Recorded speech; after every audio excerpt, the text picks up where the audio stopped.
Good morning, Crypto Warriors, and welcome back to the Gentlemen of Crypto, episode 574. Today's Monday, July 6th, and I'm King. And I'm Bitcoin Zay, and we are here to bridge the gap between cryptocurrency and the community, Monday through Friday at 10ish. And it's that time. Today's top stories: Brock Pierce jumps into 2020 U.S. presidential election last minute. Visa seeks Ethereum developer for new distributed application. Crypto firm CEO went into hiding after claims 2,000 investors defrauded. Expedia partners with crypto service Travala.com for crypto bookings. And app connects Bitcoin and Lightning payments directly to your bank account. But of course, first and foremost, let's go ahead and check out these prices. Oh yeah. So over the weekend, we saw a good spike across the board, and Bitcoin is sitting at $9,321, up 3%. Ethereum at $239 is up 6%. Ripple is at 18 cents, up 7%, still not really moving. Bcash at $239 is up 9%. And Bitcoin SV, the biggest winner of the last 24 hours, up 26%. So we are seeing a big push across the crypto market. A lot of DeFi products gaining, a lot of old coins nobody thought about gaining a lot of value. So we are starting to see a good push that way. However, it's still going sideways. It's still basically the same prices from May. So don't get too excited. Just Friday, people are saying Bitcoin is going to drop back to 6,000 again. So we'll see what happens with that. Couple of quick shouts going on blockchain. Shuja, Crypto and Culture, Jamal J, Lucky Lloyd. Hello. I know Jamal J. I hope everything's going good up there in New York, man. Oh, yeah. All right, Brock Pierce jumps into 2020 U.S. presidential election last minute. That's right. Brock Pierce, another crypto enthusiast, has decided to join the 2020 elections as a last-minute presidential candidate. What's going on with Brock Pierce, and what would make him do that? And it's funny he did it. We definitely got to get the interview now. I got his number on my phone. I need to hit him up. Oh, yeah. And, I mean, he was the first kid, and now he's trying to be the president. So this is definitely a big surprise. I had no clue this was coming. But he did say that through Twitter, which is where I saw it this weekend, and his campaign site, Brock Pierce 2020, they are trying to Brock the vote, and he states that he is a pioneer digital currency member and has raised more than $5 billion for the companies that he has founded. He's the chairman of the Bitcoin Foundation. He's also involved with a number of other projects, including EOS, Block One, Blockchain Capital, Tether. So we'll see exactly how his platform comes out, but I can guarantee you there will be some sort of crypto or Bitcoin strategy a part of that. What party it's a part of, we don't know. He may run independent. Who knows? I do know that he's actually filled out the paperwork, unlike Kanye, so he probably is actually running. But yeah, visit the website, Brock Pierce 2020, and He got the chakras on. It's crazy. In the photo, look, the beads. Is he wearing the beads around neck? Hey man, 2020 is getting even like I said. When I watched First Kid and he was the president's son, being a little bratty kid back then, I never in a million years thought he would be running for president.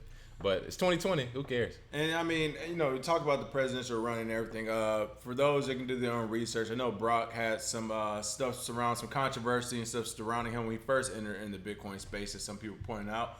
But I don't know. It's interesting to see if he would win or if he would even run. Of course, like you said, that would be good for crypto. But outside of crypto, not my president. No offense, player. Not my president. No offense. I mean, it is what it is. We're going to keep going down this line of presidents that we might have. That's good. Kanye can do it. Brock can do it. Whoever can do it. Just know I ain't listening. All right? It's official. It's official. Yeah, after we start getting the whoever's in at this point, then I'm gonna be like, look, hey, I'm starting my own nation. People are gonna bring some money, get some backing going. We're just gonna keep it rolling. But no, seriously, it'd be cool to see what happens. I know we interviewed John McAfee, who talked about running for president. And then of course he said he was just kind of pulling everyone's leg. So we'll see how serious Brock actually is. Boy, I tell you, Donald Trump pumped these heads up out here, right? Everybody think they run for president. I think people forget Donald Trump was still like visibly seen and liked at the time he ran for president by almost all of America until he started talking about some of his policy and things he believed in. So I think people forget that, but every rapper was shouting out Donald Trump as well as every musician and actor out there. So it'd be interesting to see if Brock Pierce and Kanye can follow the same footsteps. Oh, yeah. All right. Now back to some more regular blockchain news, regular scheduled programming. Visa seeks Ethereum developer for new distributed application. Wow, is Visa back on the hiring fringe again? What's going on? Hey man, if you want to increase your blockchain strategy, you need some developers And the payments giant is looking for a blockchain engineer with at least 2 years experience with blockchain architecture and decentralized apps. So if you've been watching our show for the last 3 years and you took our advice and started learning how to develop blockchain products, you're actually a viable candidate right now. The successful candidate will join Visa B2B, which is a blockchain-based cross-border payments platform. They launched last June. So Visa is getting into the distributed ledger space, of course, not Bitcoin, but it's primarily focused with Ethereum, which may have been the cause of some of the spikes in price we've seen. And the developers, they want to build on Bitcoin, Ripple, or the R3 Enterprise blockchain. So in my opinion, if Visa wants to do it, they have the money to do whatever they want. And if they're looking for blockchain engineers, it's only going to expand people. This is just the beginning. So a couple things, I like to actually look at the job posting itself. Here it is on Visa's website, blockchain engineer. They're not hiding it. Coming straight out, blockchain engineer. Again, we talked about this from the government side of things. The government are paying blockchain engineers up to 150 to 200, 250K. And to put that in perspective, people, your 4-star admirals and generals in times of war aren't making that much money, right? Like they make 150, 175 if they're lucky.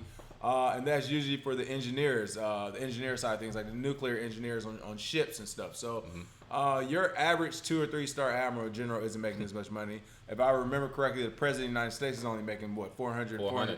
Wonder why they always get corrupted. But anyway, they're only making $500,000 as well. So my point is, these positions are going to be paying very well. Now, I will give the Visa for the most part on this job app, on this placement, this company description here. They are actually asking for feasible qualifications.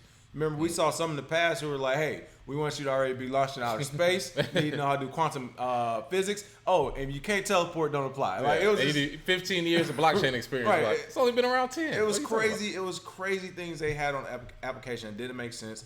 I'll give it to Visa. They seem to know exactly what they're looking for. Here it says some of the things they want, you're responsible for is like, near-time settlements, cross-border payment platform, enterprise ID stamping, Hyperledger, chain code development. So basically, you have to know how to code and been in this space already. But for some of the qualifications that I thought looked pretty cool, they did say you must have a BS in computer science. That's the only thing on this whole sheet that I would say was wrong. And I get it. That's just kind of the old school way of doing things, HR and all that. Yeah. You have to have a college degree. I mean, President Trump already came out and said your skills are more important than a degree. And everyone knows in spaces like computer science, it's actually about certificates. Certificates and experience. No one cares if you actually have a computer science degree. If you don't have any experience or someone you can call on to say, yes, this person did X, Y, and Z for me. So that would be the only thing if I say, if you saw this and you were qualified, do not be strayed away from the computer science degree. You will not need that. But they're probably putting that there because most people who are qualified at this level have that degree.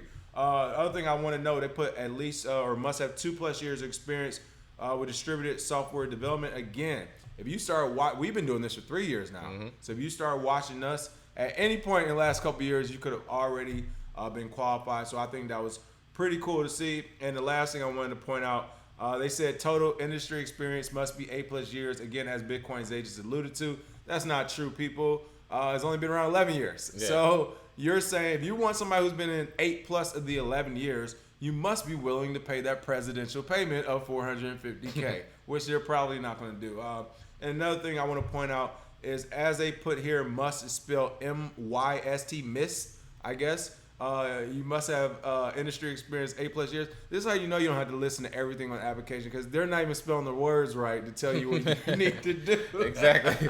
They just type this up super. It's like, hey, we need an engineer tomorrow. Hey, yeah. You must have 11. How long has it been? 11 years? 9 years. Yeah. Just throwing numbers in there. Throw numbers in there. So my point. But I don't think they're gonna really hold that. They can't. Not. And then even the computer science degree is, if I walk in there with 6-7 years of blockchain experience, I have apps I've built. And then you got to do with 2 years with a BS. They'll probably choose the one with 8 years experience because you've been working in the industry. So, or with You got references? Oh, forget the degree. You got references. Forget the degree. Yeah, who cares about that? So and so for whatever company who's doing well, say you work with them, good enough for me. So let's do it. That's why I wanted to point out the misspellings for people who see this. Don't get deterred not only by this application but any other application in the space. Again, you talk about fintech and blockchain and all that. It's serious responsibilities when it comes to all this stuff. You're talking about coding and developing financial products or products that help streamline businesses and make them more efficient, right? So it is a serious thing, which is why they try to dress it up. However, this industry is still super informal. It's still word of mouth, so you don't have to have everything that they list to put on a checkbox, because these people who are creating these jobs, their first time, like blockchain engineer, this is a brand new job at Visa, right? They don't know what to put on the application yet. They don't know what to put for qualifications and responsibilities. Like, this is a work in progress. So just want to throw that out there. Don't be deterred by these jobs if you don't meet every qualification on there. Oh yeah. Let's go. Crypto and culture, hilarious. I'm going to run for president. Go ahead. Might as well. Everybody. Tiffany from New York, what's going on? C. Guy, I don't want to mispronounce it, so let me know if I did that wrong. Mr. Gibson Sr., Dewan Trades. Lucky Lloyd said Kanye can run for president. Why not Soulja Boy? Hey, Soulja Boy taking over 2020. This is year. Bow, bow. I was over in the Middle East with my jets, and I told them, I said, hey, blow up everybody. And they start flying by like boom, boom, boom. Oh, yeah. P-Man Band, what's going on? Gloria Williams, hello from Pennsylvania. How you Paris. My fault. Paris said I keep saying serious and activating your Siri iOS 14 loophole. Hey, man, they listen to you anyway. You got to turn that off. Right. What's going on? Trek PFC Wells is in the house. Donald Muhammad. Everybody is in here today. There we go. All right. More news. Crypto firm CEO went into hiding after claims 2,000 investors defrauded. Damn. Woo-wee. Willie Brett, CEO of South African cryptocurrency investment firm Bcash Solutions, has been officially declared bankrupt while on the run from angry investors. Man, I'm telling you, it don't get more gangster than this industry. People, well, American politics is pretty close, but this industry is up there. When you start seeing headlines Willie that says CEOs are on the run, did you pull them up? I got look at Willie. What's his name? I'm gonna pull him up. Tell us more about this story. Oh, I'll pull this guy up. I can't believe.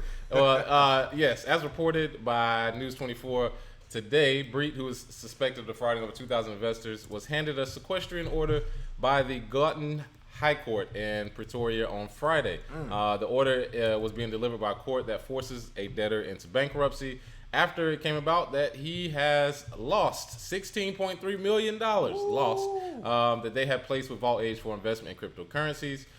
These investors assigned debt collectors to try and recover these losses. But he said, Willie Breed told police he was being intimidated before he disappeared. Yeah, hey, you got $16 million worth of, or it's 2,000 people, $16 million. That's a good amount per person. You should be happy all you getting is a little, exactly. You get a little temperature check. That's how you get a little phone calls. You mad? A little phone calls 3 a.m. to your family? What? Oh yeah, exactly. And a number of electronic, yeah, exactly. What they gonna do? If I hear the phone, the number of electronic devices were seized, including a laptop and a Ledger Nano hardware wallet. The South African Reserve Bank has now assigned PricewaterhouseCoopers to investigate Bcash Solutions and agents involved in selling cryptocurrency. So it's basically like, Ernst & Young. I was gonna say Ernst & Young of South Africa. They're like, PwC, tag me in. I got you on this one. We need a piece of that. Right. Oh yeah. So wait, Ernst & Young pulling how much from that crypto? Oh, we in there. And look at Willie Breed. Like, I mean, he seems like just a dude who found out about cryptocurrency and was like, you know what, I can probably get millions off of this, and then he skated on you. So hopefully they can bring justice, real justice, because if he goes to court and he just has to pay it back, you know, whatever, that'll be fine. But if somebody just happens to find Willie Breed and he's like, well, you ran off with $16 million. I mean, I can see it now. It's Willie's at the local Piggly Willie's like, hey, Willie, Willie. Hey, what up, Willie? You got that money? Oh, you got money for groceries? That mask can't hide. Oh, you got money for fake mustaches? Potato heads. You got that mask can't hide. You got enough money to buy fake mustaches, but you can't pay me back, huh? Exactly. I love this coin. I had to go to this Coin Telegraph article. They got the Joker laying in a pool of bitcoins or crypto coins. They got the best art of all time. Man, they do have the best art. Seriously, people, this is crazy. It's unfortunate to continue to see these stories. Again, this is what is also driving people away from the crypto industry, you know, or people who get nervous hear about criminals and all this. It's people like this. So, we said this a long time ago before. There's a reason why we call these dinos of the days, as well as these scammers, and let you know about all the new hacks and everything that's out there, because you have to keep an eye on this. You have to keep an eye on your crypto. And it's crazy that person is allowed or got away with doing 2,000.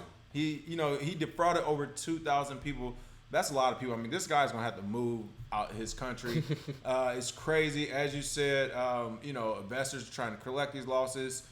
He went into hiding. Police discovered him at a house in an estate, Silver Lakes estate. Doesn't sound like the bad neighborhood. You know, it doesn't sound like a bad neighborhood. So yeah, well, he's hiding in the guest house. this guy is out here spending your money still. Yeah. But this is crazy. Again, they're looking for this guy. Hopefully they find him. And again, here's his face. If you see him, call a friend in Pretoria. I'm sure they know what to do next. It's crazy, people. Oh man, can't trust white dudes named Willie. This is crazy. Willie Brett. Willie B. Willie B out here Willie B. scamming. Oh man. And this is the crazy thing. Again, what better time to talk about stories like this when we're talking about some of the things that are going on in America and people preconceived notions? Doesn't look like the guy who's about to scam somebody out of 2,000 or scam 2,000 people out of crypto, right? Looks like the guy who's about to scam y'all some, I don't know, some topsoil or something, right? Some snake oil sales. So, exactly, right? But, you know, he's doing it. So, again, people, be leery of all these snake oil salesmen that are out here. Oh, yeah. Let's see. What's going on? P-Man Van said people are too gullible and they don't do the research. I know, it's crazy. Oh, man. All right, some good news stories here. Expedia partners with crypto service Travala.com for crypto bookings. That is right. Expedia now allows us over 700,000 accommodations. I said that word very wrong. Accommodations. I said combinations, I think. Accommodations to be booked with cryptocurrency through crypto travel platform Travala.com. Look at that. Good news story. Now, when we were talking about this earlier, I thought they already allowed Travala to do it. They did, and then they dropped it. Okay, so they're bringing it back because, in my opinion, when these services start bringing back crypto, they know it's about to go vertical. It's about to be very valuable in the very near future, and this is a result of the collaboration with the subsidy travel agent Expedia, dubbed Expedia Partner Solutions. So they're allowing Travala to access its rapid application programming interface, which allows them to accommodate crypto payments. You know, they had the same deal with Booking.com last year, and of course, they've added more destinations to their platform. And with travel basically decreasing, revenue went up after the partnership. So these crypto accommodations merged with flight booking will be available. And in my opinion, this is a great way for people who have Bitcoin, who have cryptocurrency, to use it for payment without having to basically use fiat. So when people say, hey, how do you travel? Use crypto. And I've used it before for Expedia. Very seamless process. Just like anything else. Copy the QR code, send it, boom. And then you have your payment and you go on with your life. But yes, if you have crypto, it's becoming more and more apparent that it is purely money, and this is one example. So shout out to Expedia and Travala.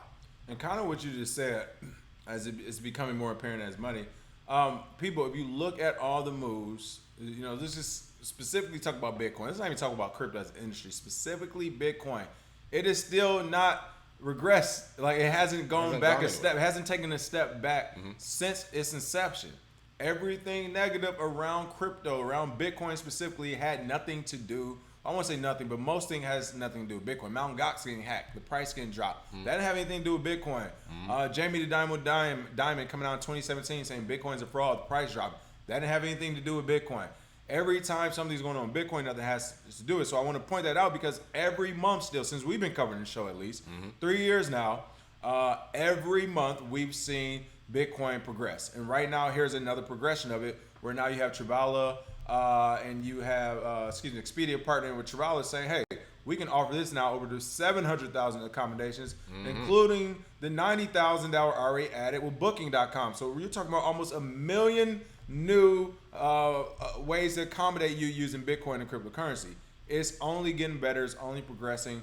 I think this shows it because you're not going to have companies this big, especially in times of a pandemic, adding new things to their platform, right? They're not adding new payment gateways or anything like that. No one's doing it. People are going bankrupt, right?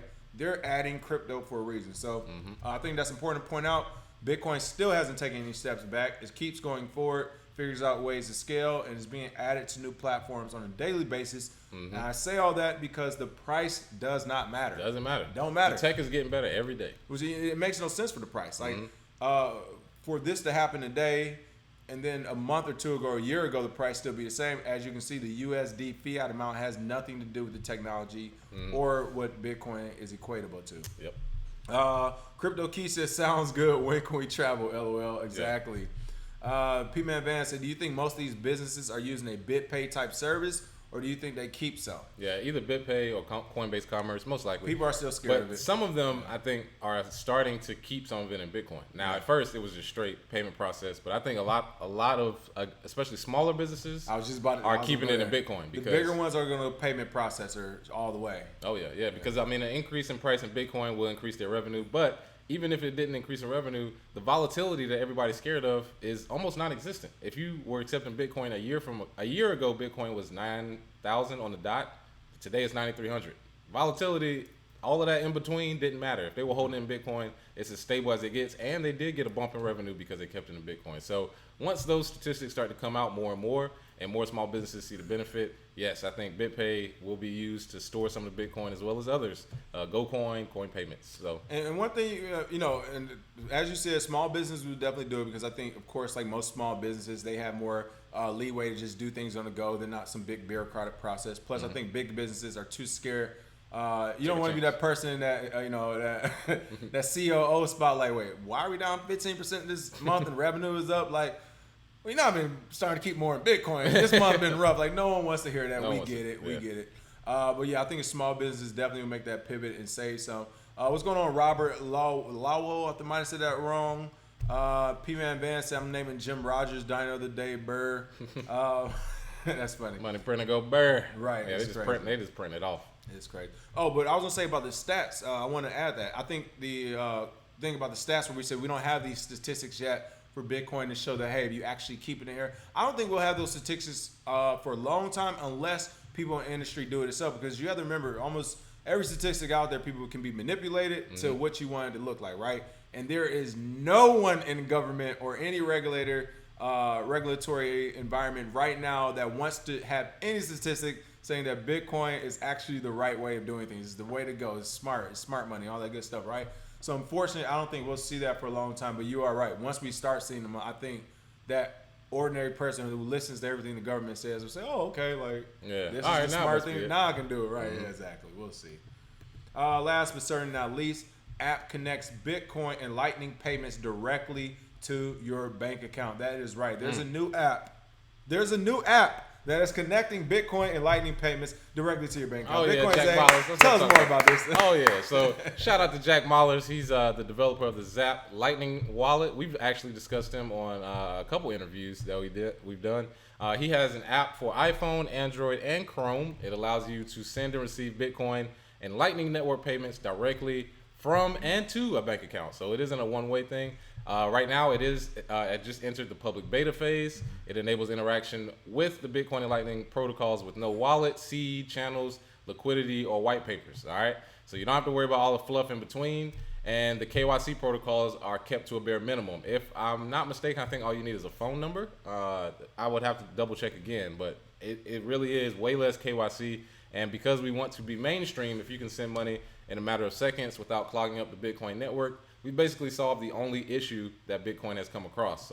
Whenever it gets too popular, scaling. Yeah, scaling, and then that's all technology does. You start out with a base layer, and then you scale up from there. Jack Mallers has been building, since 2013, I think 2012. So shout out to him, and I love the fact that Strike is here finally. I've heard about it for a while, and I'm definitely going to test it out this week. Oh, that's cool. Can't wait to get your feedback after you do test it out. And one of the things I want to point out, said this many times before on this show when we're speaking everywhere, isn't it interesting to you that some of the best projects out there don't have all the fluff like you just said? Yep. There's no white paper. I love it. No channels, liquidity, no wallet seed. All the extra stuff is you don't need it, people. This is why whenever we see some of these projects come out with these 40, 50, 60 page white papers or whatever, and all this fluff and all this extra glitz and glamour. Oh, there's a Lambo over here, by the way. Oh, there's a girl in bikini over here. It's just like, slow down. Slow down, man. Like, what does your product do? Okay. That's all I want to know. I don't want to know nothing else but the product and the project itself. So, shout out to Strike. Shout out to Jack Mallard again for doing this the right way. And again, this is why we have hope for this industry, because at the end of the day, you could talk money and all this other stuff you want. There are still people creating great projects out there that have nothing to do with the business side of things. Exactly. And this is an example. And once these projects are created, they can displace everything we know. If this works, it can displace every exchange out there overnight. So it'll be interesting to see how they go about this.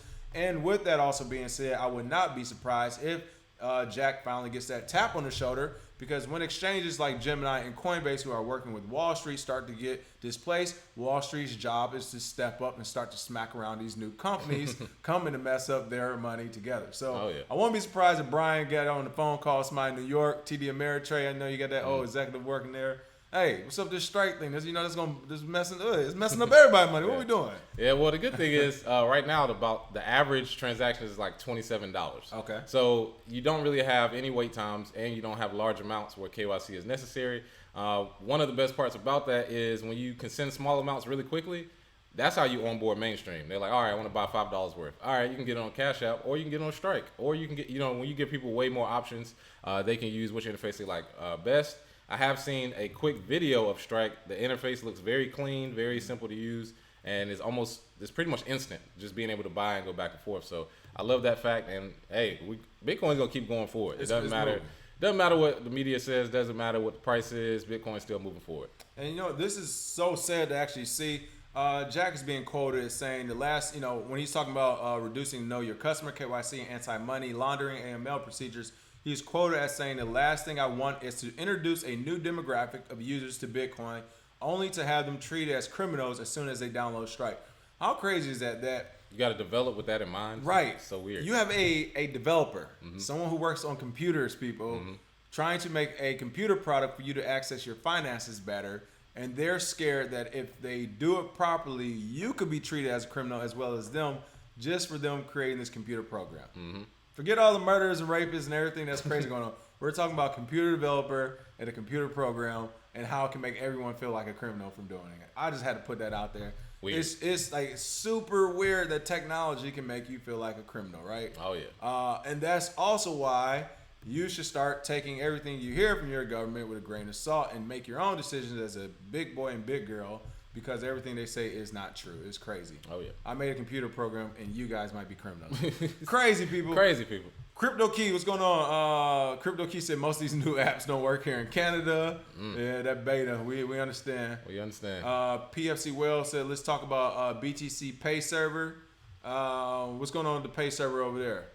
You familiar with it? Yeah. BTC Pay Server is one of the best products out. The thing is, most people don't use it because you can't connect a bank account to it. But if you want to just accept Bitcoin, BTC Pay Server is great. You can send out invoices. Well, you can put how many confirmations you want. You can have 0 confirmations, up to 6 or even more. So yeah, I like BTC Pay Server. There we go. What's going on? Good looking hunky. My brothers, keep it the good work. Thanks from Lexington still, for sure. Star Trek Admiral said, no, we don't want to displace an addition for sure. I don't know. It's a couple of these exchanges I do want them to slip and slide a little bit about. Just a little bit. Just a little bit. Just so they can get a little scared. What's going on, Thinking Crypto? Make sure you all check out Thinking Crypto's channel, another great crypto channel. I think you just did an interview with them Just recently, did an interview with Thinking Crypto. Check that out. Oh, okay. Yeah. Appreciate you, my brother. Good stuff. Let's see. Anita Ortega said, here, let me put it on the big screen now that we're done with these stories for these last couple quick comments. Hey, do we recommend any YouTube videos on investing in DeFi via a wallet? Sounds like it's hot right now. I'm sure it'll eventually lose. Bitcoin's day. Is this a video idea? I mean, for some free time? I would say, yeah, DeFi has doubled in its value since January, I believe. So it is becoming a very popular thing. One thing I don't want to do is jump on the DeFi wave.